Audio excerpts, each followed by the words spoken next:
Buenas tardes, yo soy Mónica Rodríguez y hoy les impartiré la clase sobre educación comparada. Pero primero, ¿qué es la educación comparada? Es una ciencia que estudia las relaciones sobre la sociedad y la educación escolarizada en favor de proyectar una organización puesta en práctica y una valoración de los sistemas educativos. Con esto es para llevar a cabo el hecho de lograr nuevos conocimientos para el orden práctico y teórico de la educación. Todo a favor de hacer un mejoramiento educativo para así educar mejor, de mejor mano a una sociedad. Pero también tenemos que, según un autor, Snyder, es una ciencia que mediante la comparación de los hechos pedagógicos en sentido estricto o en un sentido cultural más amplio pertenecen al pasado o a la actualidad, al país propio o a países extranjeros, tratando de responder a cuestiones pedagógicas individuales o de establecer conceptos pedagógicos universales. Esto nos quiere dar a decir a lo que nos dijo el autor Schneider, es que la educación comparada es un medio o una materia con la cual se puede producir una investigación para comparar ya sea planes educativos del que comparte el mismo estado si es que estos difieren o compararlos con algún plan educativo extranjero, pero con el fin de tomar las partes que están más beneficiarias para la educación en el que está haciendo esa comparación para poder aumentar su mejor punto educativo. Todo, todo siempre orientado a la actualización o mejora educativa que el mismo país desea.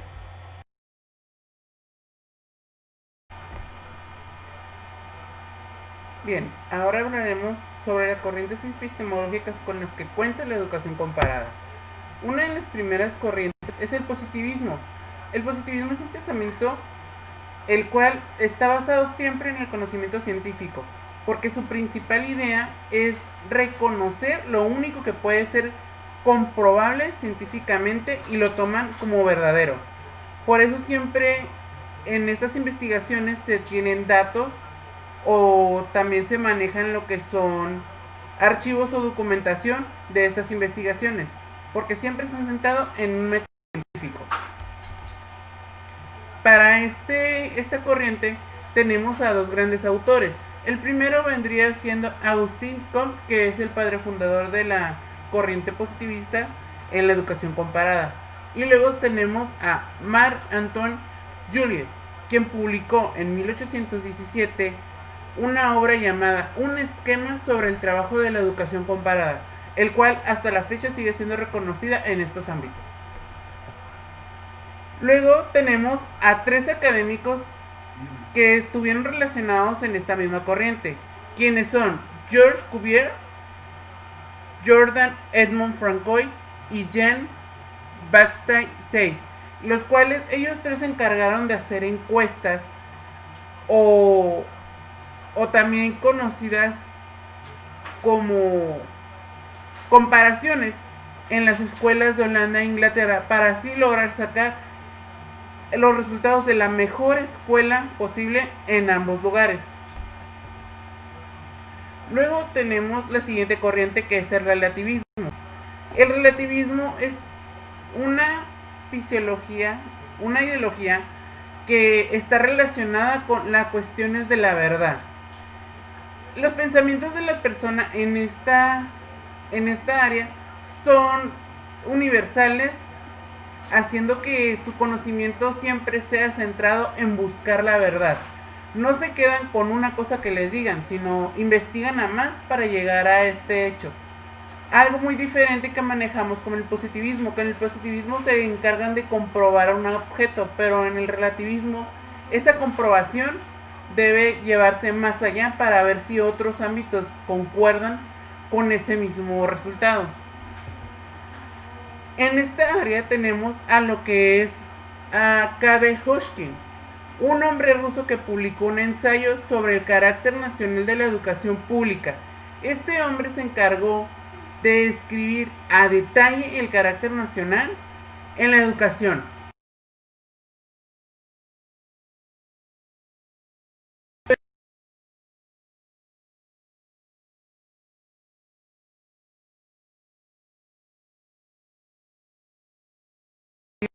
de una nación a otra es imposible.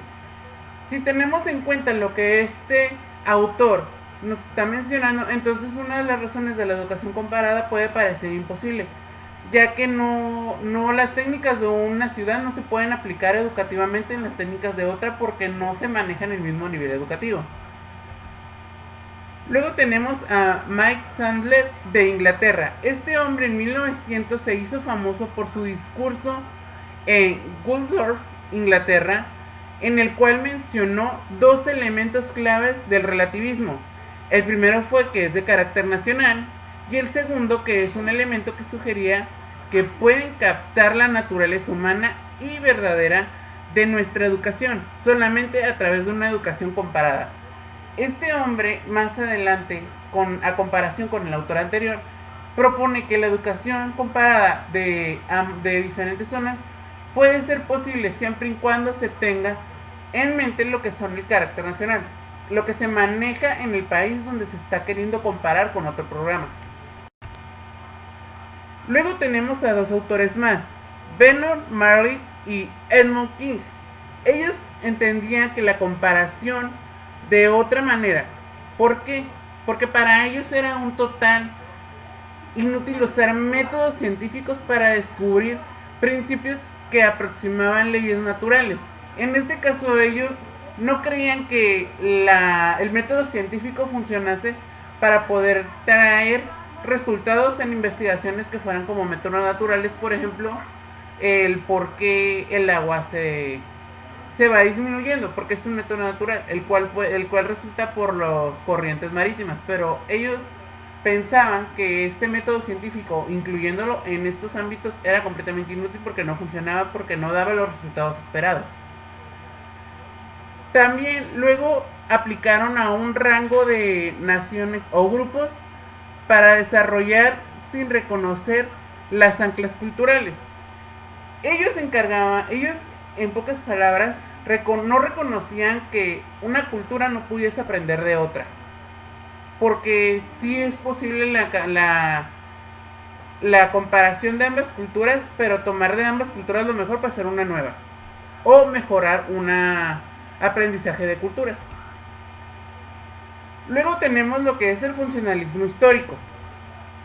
El funcionalismo es una combinación, se creía que era una combinación del positivismo y el relativismo. ¿Por qué? Porque esta busca comprender a la sociedad en sí, pero en sí comprender que el cómo funciona, el cómo se llegan a desempeñar en ella misma, el cómo una persona puede lograr ciertos procesos dentro de una misma sociedad, porque este pensamiento veía en la sociedad como un conjunto de engranes, por ejemplo, que juntos formaban la sociedad misma. Una persona es un engrane, pero dentro de una sociedad se forman múltiples engranajes que permiten un proceso, el cual en este paradigma se piensa que la sociedad es el conjunto de ese engranaje. En este paradigma se encontraron dos autores que hablan quienes son Friedrich Schneider, quien ya habíamos mencionado en el relativismo, e Isaac Klender.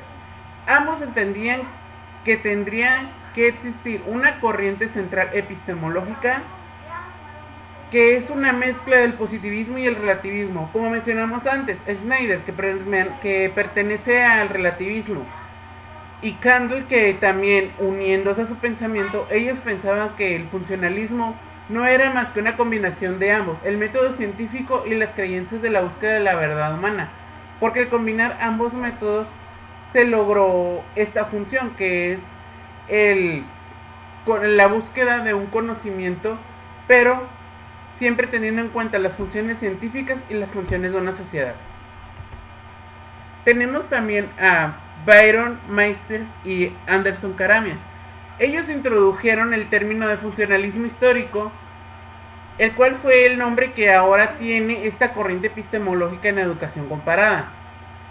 Ellos trajeron este concepto después de llegar a múltiples pensamientos, pero que concordaron entre sí.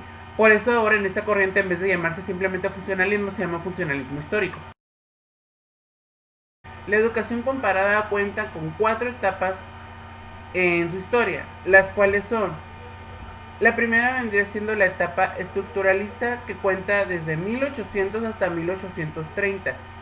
En esta etapa es caracterizada porque se basa en las narraciones de los viajeros al momento de conocer otras tierras. Se topaban con sistemas educativos diferentes o que eran carentes o no iguales a los que se manejan de la tierra de donde ellos venían.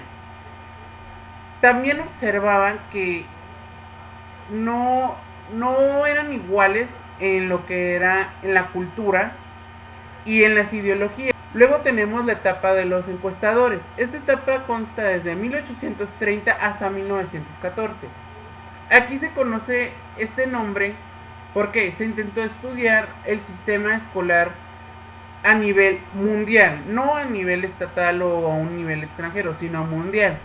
En este caso fue que las encuestas eran realizadas para enseñar.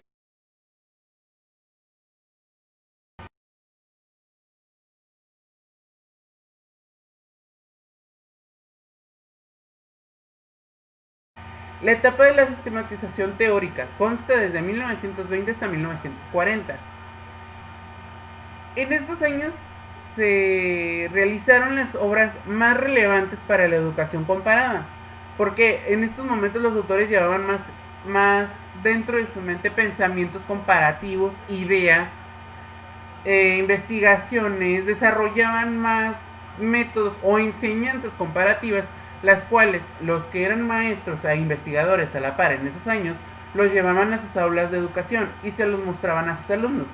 Preparaban esta investigación o preparaban la clase sobre la dicha investigación, la cual se las mostraban a sus alumnos como un ejemplo de casos reales de lo que ellos podían realizar si seguían esta línea de educación o esta línea técnica que ellos manejaban como carrera.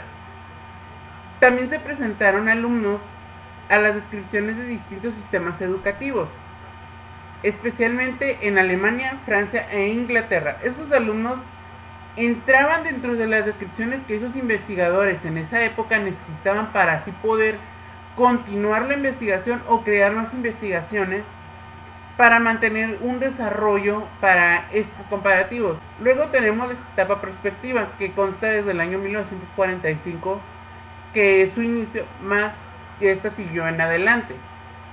Esta etapa se inició después de la Segunda Guerra Mundial. ¿Por qué? Porque fue cuando en ese momento la educación tenía más o menos una mejor estabilidad para continuar y seguirse desarrollando.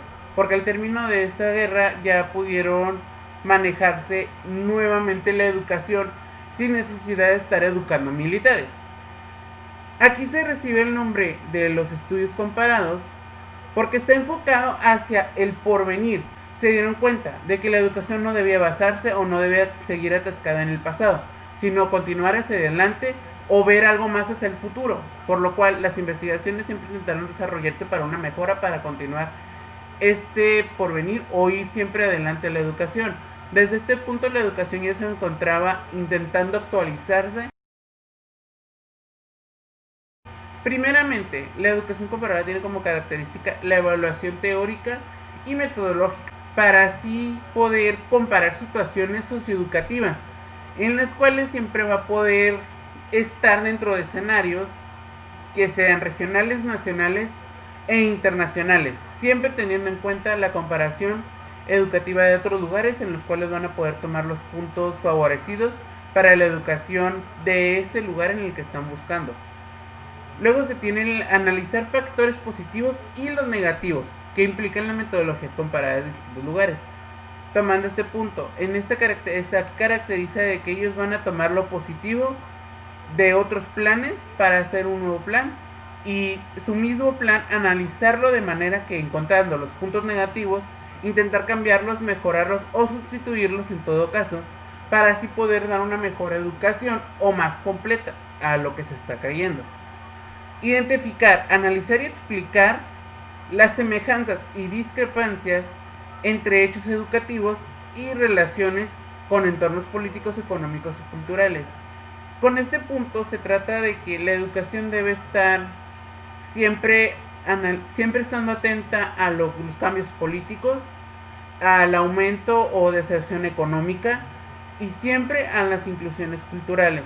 ¿Por qué? Porque no podemos estar dando una educación que va en contra de la política, porque en ese caso el mismo apoyo del gobierno se va a empezar a retirar, porque se pensará que está educando para ir en contra de su mismo gobierno, lo cual puede ser perjudicial para los estudiantes que estén aplicando en este programa. Y en el caso cultural es que no pueden discriminar a personas de diferentes culturas, tienen que tener en cuenta la multiculturalidad, porque los alumnos siempre van a venir alumnos de otras partes, extranjeros, de intercambio, alumnos que sean de culturas agrícolas o algunos alumnos que sean de nacionalidades diferentes. O sea, no pueden estar haciendo un plan en el cual solo se basa en una única cultura, porque en ese caso no les funcionaría al momento de traer gente de otros lugares o estados. Indaga sobre las diferencias, leyes y políticas del gobierno, los distintos sistemas educativos y su efecto en la sociedad. Aquí en este caso, al momento de comparar los diferentes tipos de educaciones o planes educativos, se tiene que tomar en cuenta, ese plan se está basando bajo qué leyes o qué entorno político y cómo afectará a las personas que lo van a llevar a cabo al momento de salir a una sociedad. No podemos tomar, por ejemplo, un plan de Inglaterra que maneja en una sociedad de jerarquización y aplicarlo en el Estado de México, el cual no se maneja por jerarquizaciones, se maneja más democráticamente. Entonces aquí es donde este punto característica entra, porque aquí va a analizar cómo funciona ese plan y para qué efectos da, y si este plan puede llegar a funcionar, los métodos que se utilizan para aplicarlos en otro lugar. Cualquier comparación cuenta con criterios ya sean cuantitativos o cualitativos para ambos o al mismo tiempo. Cuando se investigan o se hacen estas comparaciones, siempre al inicio de una investigación siempre tenemos que tener en cuenta una lista o una orden de criterios de los cuales me van a decir si esto va a funcionar o no para aplicarlo en mi ciudad. También tiene como comparación distinguir la claridad. Ver que cuando al momento de haberlos comparado y ya tener algo creado de esa comparación, tenga que ser claro, pueda entenderse, no nomás que el investigador lo entienda, sino que también lo vaya a entender el secretario de Educación, la escuela en donde lo va a aplicar, o inclusive que lo entiendan los directores del gobierno. Cualquier persona debe llegar a poder entender este proceso, no simplemente la persona que lo está investigando o quien está encargado de ello. También tienen como finalidad descubrir semejanzas, diferencias y las relaciones que se pueden establecer. Por ejemplo, si comparamos el plan educativo normalmente de México con el de Inglaterra, ver si tienen semejanza alguna, cuáles son las diferencias y las relaciones que se maneja antes de llegarlo a establecer. Y como última característica tenemos que toda comparación debe ser entendible como un conjunto de relaciones recíprocas e internacionales. La primera etapa es la descripción. En esta etapa se tiene como objetivo el conseguir conocimientos más amplios de lo que se va a comparar. ¿Por qué? Porque al momento de hacer estas comparaciones debemos ampliar un conocimiento. Por ejemplo, si tenemos ya un conocimiento en mente, al momento de hacer las comparaciones, este conocimiento debemos intentar ampliarlo. No solo centrarnos en lo que queremos comparar o en lo que queremos investigar, sino ir más allá de ello, abrirnos más y agrandarlo para así armar algo más amplio y no quedarnos simplemente con lo que ya tenemos en mente. Para esta etapa se tiene dos cuestiones principales: el examen de fundamentos de la metodología comparativa en educación, que es la forma de información escrita, y la visibilidad de escuelas. Con esto se está hablando de tener en cuenta visitas a escuelas de manera presencial, ver, analizar, encontrar todo lo que la escuela, lo que nos pueda funcionar para una escuela, y además la información escrita que obtendremos por medio de exámenes, encuestas. Luego tenemos lo que es la etapa de la interpretación. Aquí se tiene en cuenta que se manejan diversos enfoques junto con los métodos en ciencias sociales. En este caso, su objetivo sería más el de entrar a una indagación, pero por puntos de vista que nos permitan llegar a datos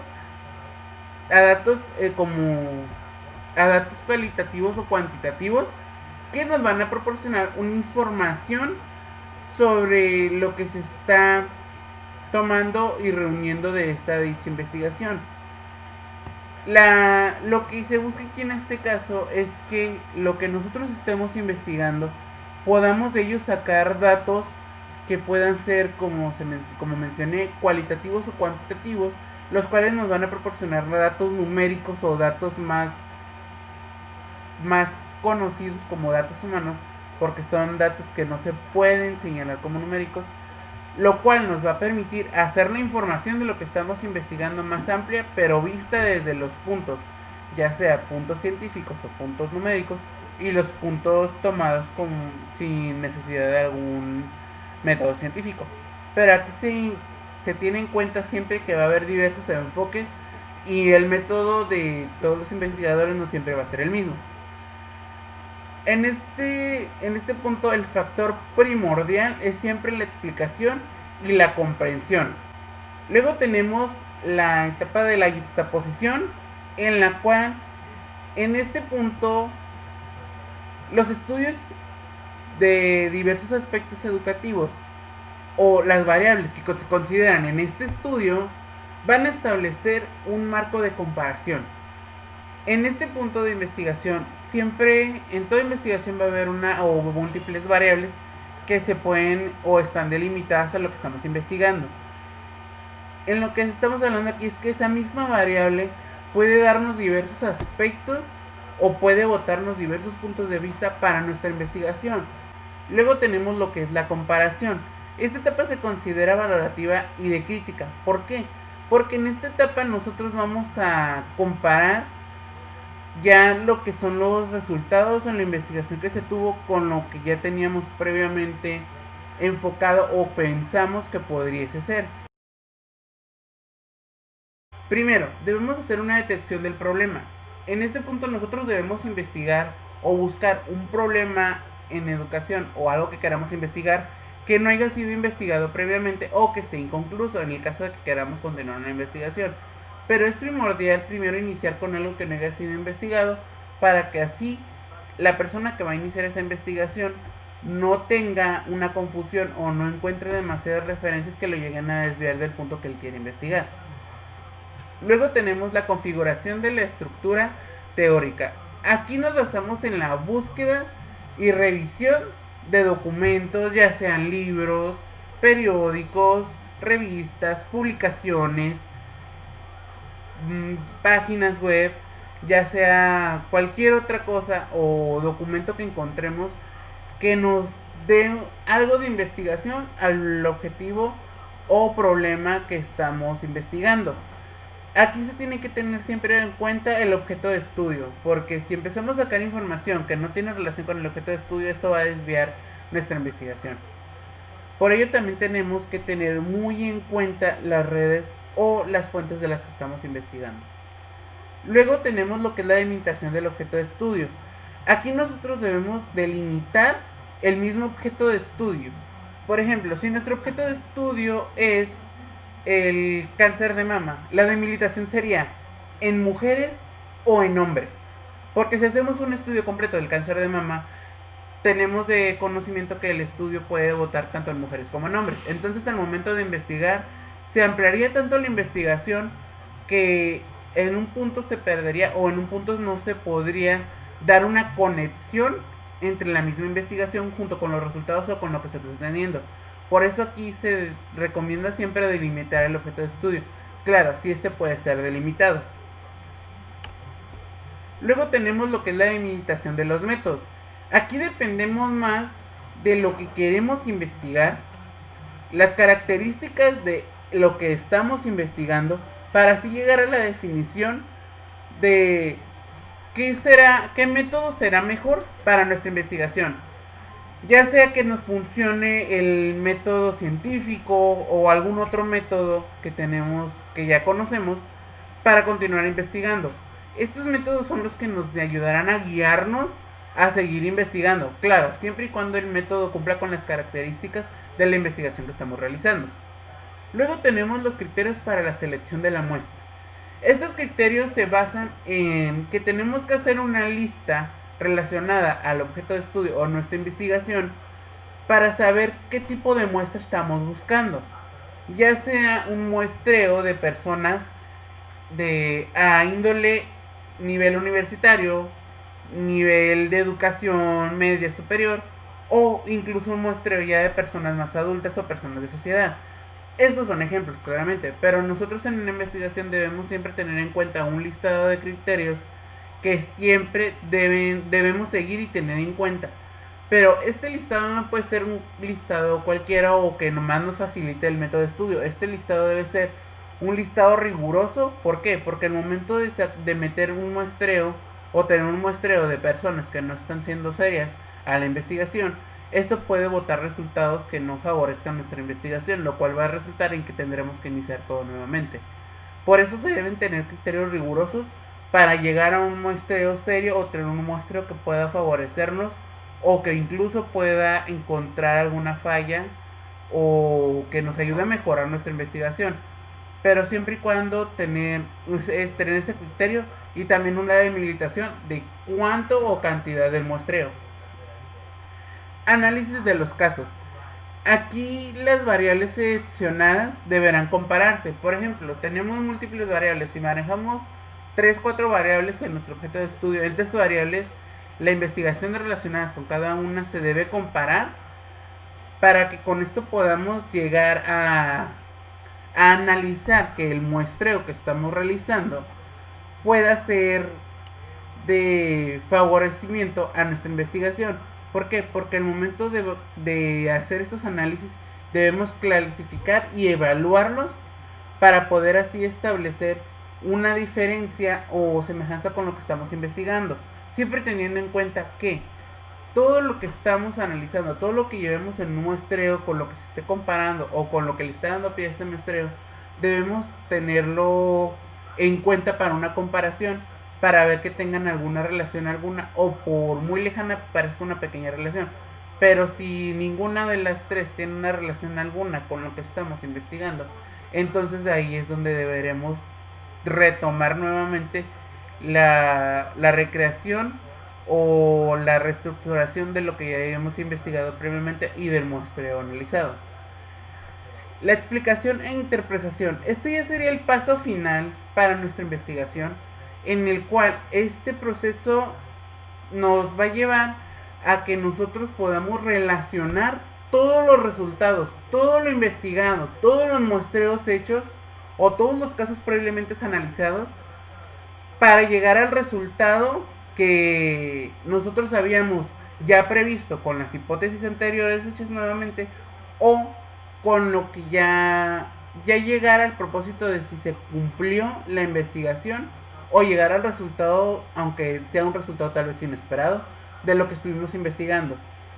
Pero siempre tenemos que reconocer que debemos dar una explicación que sea entendible no nomás a nosotros, sino a cualquier persona que llegue a leer esta investigación. Por eso, en este punto, lo que estamos intentando establecer es que aquí ya se comprueban las hipótesis, ya fueran hechas las previas o las reestructuradas, que toda la investigación fue por el camino que nosotros estábamos llevando al punto del objeto de estudio y el resultado es completamente explicable e entendible conforme a lo que habíamos investigado previamente. Pero en este punto yo les hablaré de 6 organismos, el cuales son el SOMEC, o como sus iniciales lo dicen, Sociedad Mexicana de Educación Comparada. Esa sociedad se encarga de promover el estudio de la educación comparada, ya sea nacional o internacional, y elevarla a un estatus más alto de forma académica para así poderlo utilizar en la educación para así poder ayudar a soluciones de mayor problema en la educación.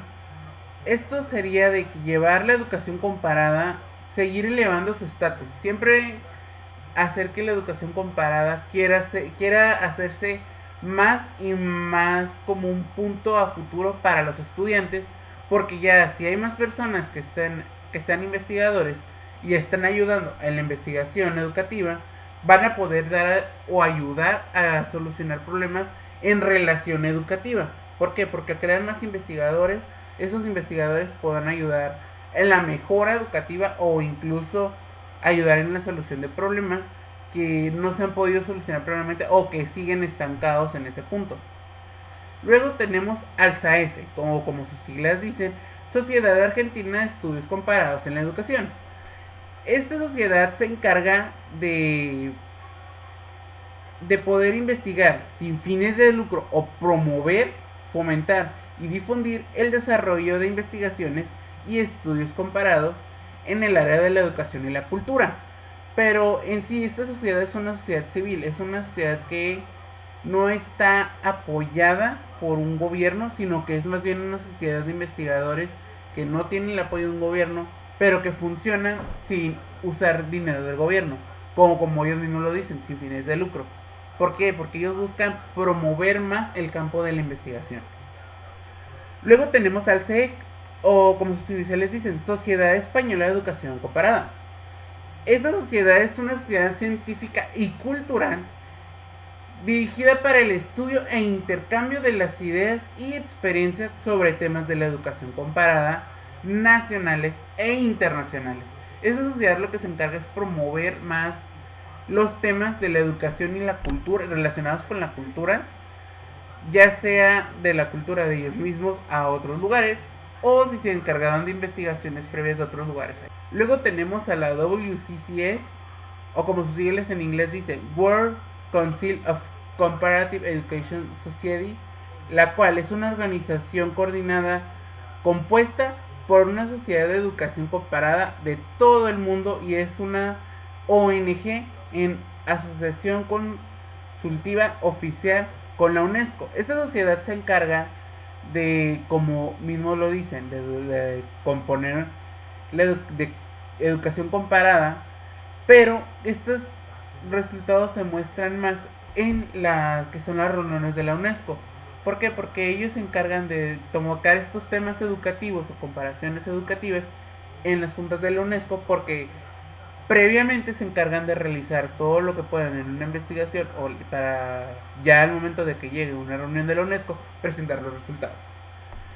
Luego tenemos a las CBEs, que sus iniciales dicen Sociedad Venezolana de Educación Comparada. Esta es una sociedad civil que está formada por una organización no gubernamental, o sea que el gobierno no la apoya. Es de carácter nacional, de origen académico-científica, sin fines de lucro, que no esperan alguna remuneración económica, auspiciada en su proceso de constitución por el Centro Internacional Miranda, que procura la formación académica, el estudio, el análisis e investigación de contextos culturales para divulgarlos y formular propuestas sobre políticas y estrategias en el ámbito académico y políticas públicas para el mejoramiento de la calidad de la educación. Esta sociedad lo que se encarga es que no hace sus investigaciones con el fin de recibir pago monetario, no están apoyadas por un gobierno y se basan en el desarrollo sobre la cultura, incluidas en los ámbitos académicos y políticos, el cómo afectan estos dos ámbitos a lo que es la cultura que ellos mismos manejan. Luego tenemos el SBE, o por sus iniciales, Sociedad Brasileña de Educación Comparada. Esta se encarga de establecer estatutos, documentos y asambleas para discutir fenómenos educativos y dar a conocer sus aportes. Parecida a lo que es el SBE, parecida a lo que es el WCCS, esta sociedad se encarga de ellos ahora sí lo que se llama publicar todo lo que investigan. Si se hace alguna investigación, lo publican. Si se hace alguna investigación necesaria para o múltiples investigaciones, o que ellos obtengan investigaciones que les entreguen a ellos para que les den a conocer, son publicadas. También se encargan de crear asambleas, lo que es, por ejemplo, la asamblea de la UNESCO. Ellos en una de las asambleas de la UNESCO se encargaron de dar a conocer los temas que estaban en la investigación o que tenían que presentar ya de resultados que previamente tenían antes de esa reunión. O también se encargan de hacer asambleas que solo sean incluidas, pero tal vez por fuera de la UNESCO. Pero siempre teniendo en cuenta que van a publicar las investigaciones y van a presentar los resultados de esas investigaciones publicadas en las asambleas o incluso en la asamblea con la UNESCO. Y bueno, como ya hablamos, entendimos educación comparada como retroalimentación es método investigativo con el cual países o naciones comparan modelos educativos de otras partes, pero con el fin de solo tomar los puntos que a ellos les pueden beneficiar y que saben que les pueden funcionar esos modelos educativos y trayéndolos así consigo mismos para así poder reestructurar un modelo educativo o conocido como el modelo educativo Frankenstein, porque se compone con múltiples piezas. Pero siempre teniendo en cuenta, estas investigaciones siempre van a estar orientadas a lo que son problemas en educación, ya sean por ámbitos políticos, ámbitos culturales o ámbitos problemas ya sean en la nación o el estado. Pero esto siempre teniendo en cuenta que no van a ser aislados simplemente por un país o un estado. Todas estas investigaciones se van a volver internacionales porque, como vimos con los organismos, estas investigaciones son toda investigación hecha por un estado o nación, sus resultados serán presentados por algún organismo en la UNESCO. Lo cual, la UNESCO, ¿qué es la UNESCO? La UNESCO es una reunión internacional de todos los países, de todos los estados del mundo, presentando sus resultados educativos. Entonces, estas investigaciones no van a ser solo aisladas para un solo estado. Estos resultados van a incluso a llevar sus resultados a algo más internacional. Se pueden hacer sí investigaciones más pequeñas que solo sean para una universidad, pero estos resultados, si son resultados favorables para alguna solución del problema de esa universidad lo puede llevar a una publicación más extensa fuera de su universidad, incluso llegar a lo que son algunos de estos organismos, y estos organismos lo pueden llevar a las que son las reuniones de la UNESCO o reuniones externas. Por eso, en este caso debemos decir, la educación comparada es un medio de investigación, el cual debe tomarse con toda la seriedad posible que esta requiere. ¿Por qué? Porque esta siempre está investigando problemas en educación. Y la educación ahorita lo que tenemos que mejor tomar en cuenta es solucionar los problemas para poder dar una mejor educación, para poder crear una sociedad más unida como un engranaje que pueda llevar así las ideas y hacer un mejor funcionamiento que puede llevar a un mejor desarrollo ya sea del Estado o nación. Así que, bueno, por mi parte esto es todo. Espero esta información les haya ayudado mejor a comprender lo que es una educación comparada y nos vemos en la siguiente clase.